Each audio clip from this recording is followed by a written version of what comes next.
नमस्कार। क्या आप अपने इमोशनल इश्यूज़ का सटीक समाधान ढूंढ रहे हैं या फिर आप जानना चाहते हैं कि बैच फ्लोर रेमेडीज़ आपके लिए कैसे मददगार हो सकती है? तो फिर ये वीडियो आपके लिए है। नमस्कार दोस्तों, स्वागत है आपका batch floor remedies with doctor Amit में। मैं doctor Amit Karkare, homeopathic consultant and batch floor therapist. आज हम बात करेंगे कि आप अपने लिए सही बैच फ्लोर रेमेडीज़ कैसे चुन सकते हैं। अगर आप अपनी भावनाओं को बेहतर तरीके से संभालना चाहते हैं तो फिर ये वीडियो आपकी मदद करेगा। तो चलिए शुरू करते हैं। पहले जानते हैं कि बैच फ्लोर रेमेडीज़ है क्या। बैच फ्लोर रेमेडीज़ एक प्राकृतिक हीलिंग सिस्टम है जिसे डॉक्टर एडवर्ड बैच ने 1930 के दशक में विकसित किया था। ये रेमेडीज़ डॉक्टर एडवर्ड बैच ने इमोशनल और मेंटल वेलबींग के लिए तैयार की थी। ये 38 रेमेडीज़ है जो हर एक रेमेडी अलग अलग इमोशनल स्टेट्स को बैलेंस करने में हमारी मदद करती है। हर रेमेडी की एक खास भावना या मानसिक स्थिति रहती है जिसे वो टारगेट करती है। बैच फ्लोर रेमेडीज़ पूरी तरह से प्राकृतिक, non addictive and safe remedies है जो फ्लावर्स के साथ तैयार की जाती है। ये रेमेडीज़ यूजुअली फिजिकल इलनेस को नहीं लेकिन इमोशंस को बैलेंस करती है, क्योंकि डॉक्टर बैच के अनुसार अगर इमोशनल स्टेट बैलेंस में है तो फिजिकल स्टेट या फिर फिजिकल बॉडी बैलेंस में अपने आप आ जाएगी, क्योंकि इमोशनल स्टेट का असर अपनी सेहत पर काफ़ी ज़्यादा पड़ता है। इन रेमेडीज़ जैसे मैंने कहा कि काफ़ी सुरक्षित है, इनका कोई साइड इफ़ेक्ट्स नहीं है और हर उम्र के लोगों के लिए ये रेमेडीज़ उपलब्ध है। ये कैसे काम करती है? बैच फ्लोर रेमेडीज़ आपकी नकारात्मक भावनाओं को बैलेंस करती है और आपको शांति और संतुलन प्रदान करती है। जैसे वाइल्ड ओट आपके जीवन में दिशा दिखाता है, या फिर मिमुलस अगर आपको डर है तो उस डर को कम करता है। तो अपने लिए अगर आपको सही रेमेडी चुनने हैं तो उसके क्या स्टेप्स रहने चाहिए, कैसे आप अपने लिए एक सही बैच फ्लोर कॉम्बिनेशन चुन सकते हैं। तो इसका जो पहला कदम है वो है सेल्फ रिफ्लेक्शन। अपनी आप की इमोशनल स्टेट को पहचानना, ठीक से पहचानना और सब तरह से, सब एंगल से विचार करके उसको समझना, यह उसका पहला स्टेप है। आप अगर परेशान रहते हैं तो क्यों आपकी परेशानी है, क्या अगर बदला जाए ज़िंदगी में या फिर परिस्थिति में तो आप शांत हो जाएंगे। अगर आप डरते हैं तो एग्जैक्टली किस बात का डर है। जैसे एक एग्जांपल दूं मैं, तो कई लोगों को वाहन चलाने का डर रहता है। वो बोलते हैं हमें ड्राइविंग का डर है। तो ड्राइविंग का डर क्या है, क्या हो जाएगा अगर ड्राइव करेंगे तो किसी को लगता है कि मैं शायद गाड़ी ठोक दूंगा, तो कोई एक्सीडेंट का मुझे डर लगता है। या फिर किसी को लगता है नहीं, गाड़ी बीच रास्ते में बंद पड़ जाएगी तो दूसरे लोगों को तकलीफ हो जाएगी, पूरा ट्रैफिक जाम मेरी वजह से हो जाएगा। तो किसी को एक्सीडेंट का डर है और किसी को ऐसा डर है कि मेरी वजह से दूसरों को तकलीफ होगी। तो दोनों की दवाइयाँ अलग रहेगी। सो डर तो वो बोलेंगे आपको कि ड्राइविंग का है, लेकिन उसके पीछे का जो कारण रहता है वो अलग अलग है। तो वो उस कारण को ढूंढने की कोशिश कीजिए। अगर निर्णय लेने में मुश्किल होती है तो क्यों होती है निर्णय लेने में, क्या हो जाएगा अगर गलत निर्णय हो गया तो ये क्या हो जाएगा अगर ऐसे हो गया तो, अगर आप सवाल पूछते रहे तो आपको सही अंदर का कारण मिल जाएगा। तो आपको पहले ये तय करना होगा कि आपके व्यक्तित्व में क्या ऐसी चीज़ें हैं जिन्हें आप कम करना चाहते हैं, या फिर कैसे ऐसे गुण हैं जो आप में अभी तो नहीं है लेकिन अगर वो आप में आ जाए, उन्हें अगर आप अपनाएं तो आपकी ज़िंदगी और बढ़िया बन सकती है। इन सब चीज़ों का आप एक लिस्ट बना दीजिए कि क्या कम करना है, क्या अपने व्यक्तित्व में बढ़ाना है। फिर उसमें भी एक प्रायोरिटी बना दीजिए, जो बात जितनी महत्वपूर्ण है कि भाई ये चीज़ तो बिल्कुल सबसे पहले कम करनी है अपने पर्सनैलिटी में, या फिर ये चीज़ बिल्कुल पहले बढ़ानी है, सबसे पहले ये चेंज होना चाहिए मेरे में। तो ऐसे प्रायोरिटी लिस्ट बना दीजिए, जो सबसे महत्वपूर्ण है वो सबसे ऊपर। और एक बार ये लिस्ट बन जाए तो फिर उसके अनुसार आप रेमेडी चुन सकते हैं। लेकिन इस बात का ध्यान रहे कि पहले आप लिस्ट बनाइए कि क्या आपको बदलना है, उसके बाद ही रेमेडीज़ का तरफ आपका ध्यान जाना चाहिए। अगर पहले ही मिनट से अगर आपने रेमेडीज़ के लिए सोचना शुरू कर दिया तो फिर वो आप तकलीफ में आ जाएंगे। सो जैसे मैंने कहा कि हर एक रेमेडी का एक स्पेसिफिक सिम्टम है। जैसे अगर डर है तो फिर मिमुलोस एंड एस्पेन ये रेमेडीज़ है डर के लिए। अगर लैक ऑफ कॉन्फिडेंस है तो लार्च है, अगर आप काफ़ी ओवर थिंक करते हो तो वाइट चेस्टनट है, या फिर अगर आपको अनसर्टनटी अनिश्चितता अगर आपको सताती है तो वाइल्ड ओट है, या फिर और कुछ दवाइयाँ हैं जो अनसर्टनटी को आपके अनसर्टनटी में आपकी मदद कर सकती है। सो हर एक रेमेडी की एक खास इमोशन है, और जब आप अपनी फीलिंग्स को सही तरह से समझेंगे तो आप सही रेमेडीज़ का कॉम्बिनेशन बनाने में वो आपके लिए आसान हो जाएगा। तो फिर कैसे कर सकते हैं ये सब? तो स्टेप्स है, जैसे मैंने कहा, पहले सेल्फ रिफ्लेक्शन की एक लिस्ट बता दीजिए कि क्या कम करना है, क्या बढ़ाना है। अपने फीलिंग्स को लिख लीजिए कि एग्जैक्टली क्या क्या तकलीफ़ें मुझे आ रही है। खुद से पूछिए कि मुझे कौन सी भावना सबसे ज़्यादा परेशानी दे रही है। पहले उस पर काम करेंगे और फिर हर एक इमोशंस को जो उसके बाद है उनको टारगेट कर सकते हैं। रेमेडीज़ के बारे में अगर आप पहले से सोचेंगे तो ये आशंका है कि गलती हो जाएगी आपसे।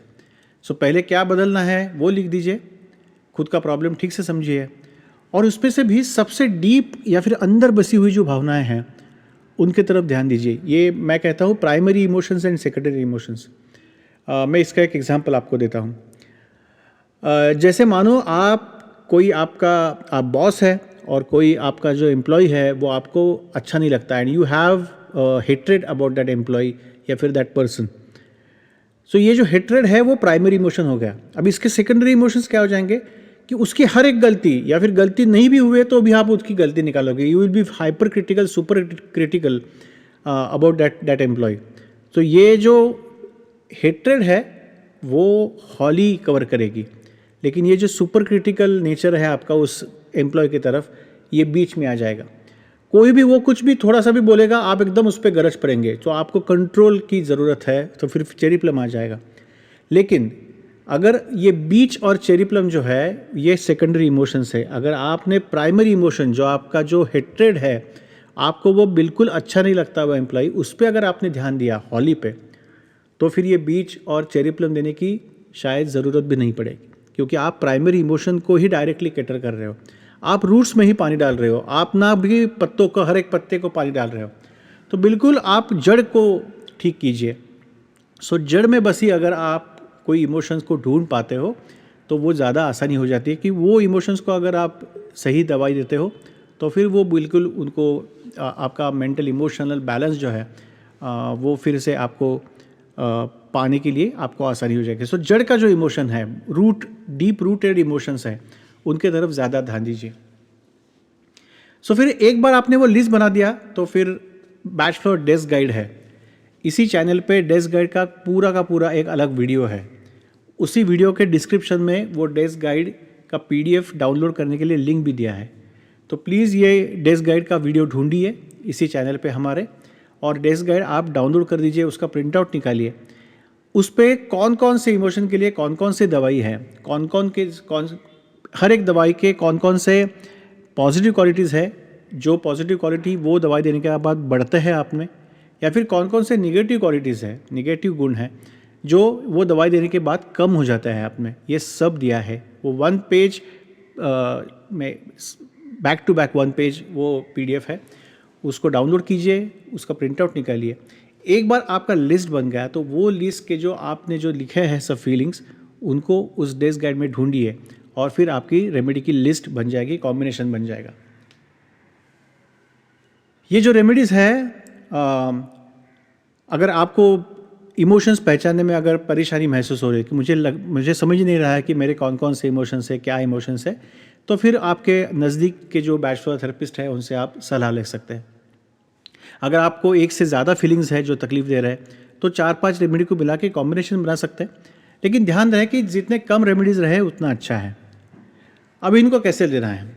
ये जो 4-5 रेमेडीज़ आप सिलेक्ट करोगे, उन सिलेक्ट किए रेमेडीज़ को 2-2 ड्रॉप्स आप 1 कप पानी में डाल दीजिए, और वो जो मेडिकेटेड पानी है हर एक रेमेडी के 2-2 ड्रॉप्स, और वो पानी है वो दिन भर घूट घूट पी के आप उसको ख़त्म कीजिए। एक बार आपने वो दवाई लेना शुरू कर दिया तो 1-2 दिन में शायद इमीडिएटली आपको बदलाव महसूस नहीं होगा, तो 7-8 दिन या 10 दिन तो मिनिमम आप रेमेडीज़ लेते रहे, कॉम्बिनेशन लेते रहे वो, और उसके बाद देखिए कि कुछ बदलाव आया है नहीं आया है। अगर नहीं आया है तो फिर क्या बदलना पड़ेगा, कौन सी रेमेडी बदलनी पड़ेगी, क्या कहाँ पे आप गलत गए हो, वो आप देख सकते हैं। ये परिणाम कैसे देख सकते हैं आप, में क्या परिणाम दिखते हैं, या फिर कैसे आपको लगे, कैसे समझे कि ये रेमेडीज़ काम कर रही है। तो ये जो परिणाम है, ये एक हल्कापन महसूस होता है, आपको लगता है कि आप रिलैक्स हो गए हो, आपके जो नेगेटिव इमोशंस है वो कम हो रहा है, उनकी इंटेंसिटी कम हो रही है, उनकी फ्रीक्वेंसी कम हो रही है, जितनी तीव्रता से वो उभर के आ रहे थे वो कम हो रही है, आपकी सोच सकारात्मक हो रही है, या फिर आपका तनाव कम हो रहा है। कुछ रेमेडीज़ है वो तुरंत असर करती है, लेकिन कुछ जो जिनको मैं टाइप रेमेडीज़ बोलता हूँ, ये सब हमने हमारे 34 एपिसोड्स में कवर किया है। सो जो टाइप रेमेडीज़ है वो काफ़ी दिनों तक देनी पड़ती है, क्योंकि वो आपके व्यक्तित्व को बदलने के लिए काम करती है, तो उसको थोड़ा थोड़ा ध्यान, थोड़ी पेशेंस से वो लेना पड़ता है। अगर आप जैसे 40 साल के हैं और आपको आपके व्यक्तित्व का कोई चीज़ आपको बदलनी है, तो वो 2 हफ्ते में तो नहीं होगा। तो उनके लिए 40 साल अगर आपने वो नर्चर की है, वो क्वालिटी आपकी, तो वो उसको बदलने में आपको थोड़ा दिन तो देना पड़ेगा। तो सभी समस्याओं को, मैंने जैसे कहा कि सभी समस्याओं को एक साथ ही ठीक करने की कोशिश नहीं करें, प्रायोरिटी लिस्ट बनाएंगे, उसमें से जो सबसे टॉप प्रायोरिटी है वो 2-4 भावनाओं को लेके उनके रेमेडी कॉम्बिनेशन लेके पहले वो ठीक कीजिए। शायद ऐसा हो कि वही अगर प्राइमरी आपके इमोशंस है या फिर प्राइमरी कंप्लेंट्स है, तो सेकेंडरी कंप्लेंट्स अपने आप वो ठीक हो जाएंगे। आप खुद आपका मिक्सचर बना लीजिए और सही भावनाओं को टारगेट करने के लिए सही रेमेडीज़ का चुनाव कीजिए। रेमेडीज़ लेने के साथ और एक ये है कि आप कुछ ध्यान धारणा कर रहे हैं, मेडिटेशन कर रहे हैं, या फिर सकारात्मक सोच के लिए जो भी इम्पोर्टेंट है, जैसे कोई म्यूज़िक सुनना, अच्छे ओपन एयर में टहलना, या फिर एक्सरसाइज करना, अच्छा डाइट लेना, काफ़ी सारा पानी पीना, हाइड्रेशन अच्छा रखना, तो ये सब भी चीज़ें उसके साथ आप करते रहें। तो ये अलग अलग स्टेप्स है जहाँ से आप रेमेडीज़ कैसे आप कॉम्बिनेशन अपने लिए बना सकते हो, वो कैसे ढूंढ सकते हो, क्या क्या सवाल खुद को या फिर दूसरों को पूछ सकते हो जिससे आपको कॉम्बिनेशन बने। ये सोच सवाल पूछना है, उस पर हम और एक वीडियो करेंगे स्पेसिफिकली, लेकिन ये ध्यान रहे कि जितने कम रेमेडीज़ आप यूज़ करोगे उतना अच्छा है। तो ये था एक बेसिक टिप्स कि कैसे आप अपने लिए या फिर दूसरों के लिए बैचलर रेमेडीज़ आप ढूंढ सकते हो। तो दोस्तों, बैचलर रेमेडीज़ आपकी भावनाओं को बैलेंस करने का एक सरल और प्रभावी तरीका है। आप अपनी अगर समस्याओं को पहचानते हो तो आपको सही रेमेडी चुनने में आसानी हो जाएगी, और जल्द ही ये रेमेडीज़ लेने के बाद आपको फ़र्क महसूस होगा। अगर आपको इस विषय पर और जानकारी चाहिए या फिर आपकी कोई समस्या है तो कमेंट बॉक्स में लिखिए। हमने हिंदी, मराठी और अंग्रेज़ी में इसी चैनल पे पूरा का पूरा बैचलर का कोर्स हमने ऑलरेडी अपलोड किया है, तो वो पूरे जो 34 से भी ज़्यादा हर एक भाषा में वीडियोस है। वो जो आपको भाषा जो अच्छी आपको लगती है, हिंदी, मराठी या फिर अंग्रेज़ी, उस भाषा के वीडियोस आप बिल्कुल देखिए। उसमें काफ़ी डिटेल में हमने इस सब चीज़ों के लिए चर्चा की है कि हर एक रेमेडीज़ का क्या क्या इमोशंस है, उन रेमेडीज़ को कैसे, किस इमोशंस के या फिर किस कंप्लेंट में वो रेमेडी आपकी मददगार हो सकती है, ये सब हमने उन वीडियोस में डिस्कस किया है, तो उनको देखिए। लेकिन अगर उससे और जानकारी या फिर और अगर आपको नहीं आपसे हो पा रहा है, तो किसी बैचलर थेरेपिस्ट की सलाह लीजिए। अगर चाहिए तो मुझे भी आप कमेंट करके या फिर कांटेक्ट करके आप मुझे भी कंसल्ट कर सकते हैं। सो इस वीडियो को अगर आपको अच्छा लगा है तो प्लीज़ आप लाइक कर दीजिए, शेयर कर दीजिए, चैनल को सब्सक्राइब कीजिए, ताकि और जो वीडियोस मैं जब अपलोड करूँगा तो आपको नोटिफिकेशन आ जाएगा। और बैचलर रेमेडीज़, होम्योपैथी और हेल्थ के लिए जो हम वीडियोस डालते हैं वो आपके लिए मददगार रहेंगे। सो धन्यवाद ये सब सुनने के लिए, और जब तक मैं अगला वीडियो लेके आ जाऊँ तब तक अपना ख्याल रखिए। Thank you.